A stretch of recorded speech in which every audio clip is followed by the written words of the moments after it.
हरे Krishna everyone. आज के Bhagavad Gita audio session में आपका स्वागत है। आज हम भगवत गीता के दूसरे अध्याय का 33वां श्लोक पढ़ेंगे। तो सबसे पहले मंगलाचरण। ओम नमो भगवते वासुदेवाय। ओम नमो भगवते वासुदेवाय। ओम नमो भगवते वासुदेवाय। ओम अज्ञानं त्रिमन्धस्य ज्ञानञ्जनशलाकया चक्षुरुन्मिलितं येन तस्मै श्रीगुरवे नमः। नारायणं नमस्कृत्य नरं चैव नरोत्तमं देवीं सरस्वतीं व्यासं ततो जयमुदीरयेत्। नष्टप्राशवभद्रेषु नित्यं भागवत सेवया भगवती उत्तम श्लोके भक्तिर्भवति नैष्ठिकी। हरे कृष्ण कृष्ण कृष्ण हरे हरे, हरे राम राम राम हरे हरे। जय शिला प्रपात की जय, शिला गुरुदेव की जय, कृष्ण बलराम की जय, श्री वृंदावन धाम की जय, नित्य गौर प्रेमानंदे हरि हरि बोल। हरे कृष्णा। तो आज का हमारा श्लोक है अध्याय 2 श्लोक संख्या 33। अथ चेत्तव अमिम धर्मम्य संग्रामं न करिष्यसि ततः स्वधर्मं कीर्तिं च हित्वा पापम अवपश्यसि। भावार्थ और तात्पर्य जगतगुरु शिला प्रपात के द्वारा। जगतगुरु शिला प्रपात की जय। भावार्थ।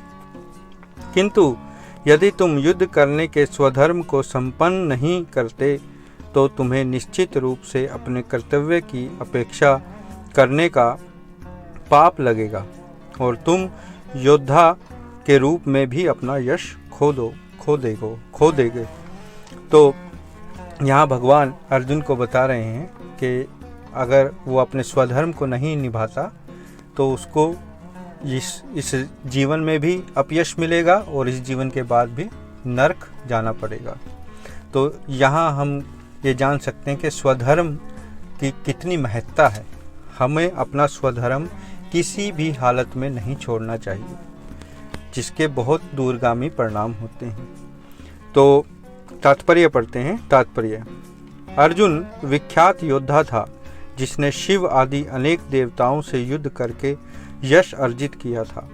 शिकारी के वेश में शिवजी से युद्ध करके और उन्हें हराकर अर्जुन से उन्हें प्रसन्न किया था और वर के रूप में पाशुपात अस्त्र प्राप्त किया था। तभी सभी लोग जानते थे कि वह महान योद्धा है। स्वयं द्रोणाचार्य ने उसे आशीष दिया था और एक विशेष अस्त्र प्रदान किया था जिससे वह अपने गुरु का भी वध कर सकता था।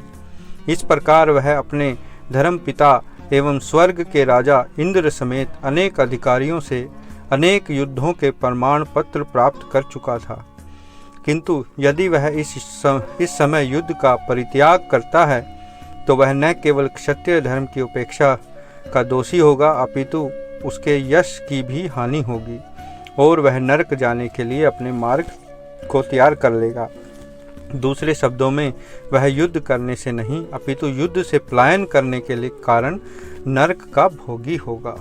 जय शिला प्रपात की जय। तो यहाँ शिला प्रपात ने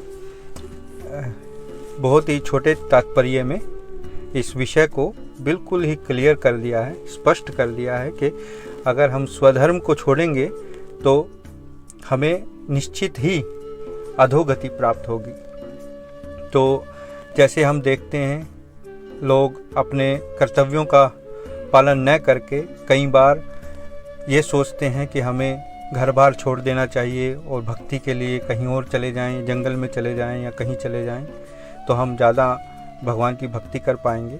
लेकिन भगवान कृष्ण यहाँ अर्जुन को ये नहीं बता रहे हैं कि तुम चले। अर्जुन तो जाना चाहता है परंतु भगवान उसको अपना स्वधर्म याद दिला रहे हैं, क्योंकि हमारा स्वधर्म सबसे पहले महत्वपूर्ण है। जिस भी वर्ण में, जिस भी आश्रम में हम हैं, गृहस्थ आश्रम में हैं, विद्यार्थी आश्रम में हैं, तो हमारा जो स्वधर्म है उसका पालन करते हुए हम भगवान की भक्ति कर सकते हैं। तो इस विषय पर हम थोड़ी और चर्चा करते हैं कि यदि अर्जुन युद्ध भूमि का त्याग करता है तो न केवल वह अपने स्वधर्म की अनदेखी करेगा अपितु वह अपना नाम व प्रसिद्धि भी खो देगा और नरक जाने का रास्ता बना देगा। यहाँ पाप व पुण्य की बात हो रही है और केवल मनुष्यों में यह पाप व पुण्य है, पशुओं में नहीं। क्यों? इसका कारण है कि चेतना।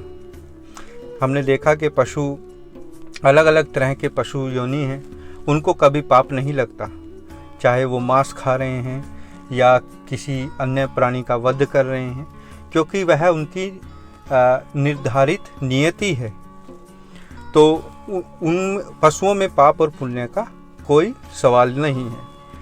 लेकिन मनुष्यों में, क्योंकि हमारी चेतना का स्तर ऊंचा है पशुओं से, तो जितनी ऊंची चेतना उतनी ज़्यादा जिम्मेदारी। जैसे एक जज की ज़्यादा जिम्मेवारी होती है बजाय कि एक क्लर्क के। दोनों के पद के अनुसार जिम्मेदारी दी गई है। जज यदि गलत फैसला दे दे तो क्लर्क को इसका दोषी नहीं माना जाता, क्योंकि वह तो फैसला केवल लिख रहा है। इसलिए मनुष्य चेतन है और उसे इच्छा शक्ति की स्वतंत्रता दी गई है भगवान के द्वारा। अब यह हम पर निर्भर करता है कि हम अपनी इच्छा स्वतंत्रता को कैसे प्रयोग करते हैं। यदि हम अधर्म कार्यों में या केवल इंद्रिय तृप्ति कार्यों में अपनी इस स्वतंत्रता का प्रयोग करेंगे तो हमें कर्म के अनुसार पाप पुण्य मिलेगा। यदि हम भगवान की भक्ति का चुनाव करते हैं तो हम इस कर्म के चक्र से बाहर आ जाएंगे। इसलिए भगवान अर्जुन को अपने स्वधर्म की याद दिला रहे हैं और बता रहे हैं कि स्वधर्म का पालन न करने पर नरक का द्वार खुल जाएगा और इस जीवन में भी उसको अपयश की प्राप्ति होगी। तो यहाँ हम इस श्लोक से यही सबसे बड़ी हमें शिक्षा मिलती है कि हमें किसी भी परिस्थिति में हम क्यों ना हों, हमें अपने स्वधर्म को नहीं त्यागना चाहिए। और आगे आने वाले श्लोकों में भगवान ये भी बताते हैं कि अपने स्वधर्म को हमेशा पालन करना चाहिए और अपने स्वधर्म में हम रहकर चाहे कितनी भी तकलीफ सहें, वो श्रेष्ठकर है बजाय के किसी और की नकल करने से या किसी और के धर्म का पालन करने से। तो ये सबसे बड़ी शिक्षा हमें इस श्लोक से मिलती है। तो आज के लिए इतना ही। हरे कृष्णा। धन्यवाद। अपनी टिप्पणी और प्रश्न मेरे व्हाट्सएप पर जरूर भेजें। हरे कृष्ण।